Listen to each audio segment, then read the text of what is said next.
She will receive President Gold Medal for being the best graduate for the session 2012-13 of the BDS course. A medal for second position in first professional exam. Gold medal for first position in second professional exam.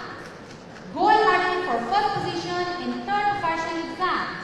Gold medal for first position in fourth professional exam.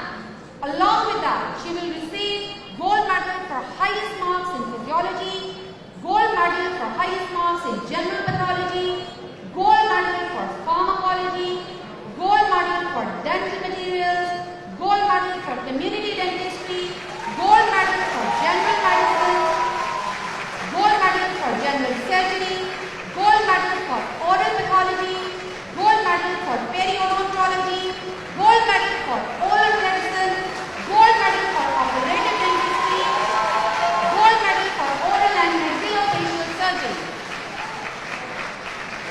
She is the maximum medal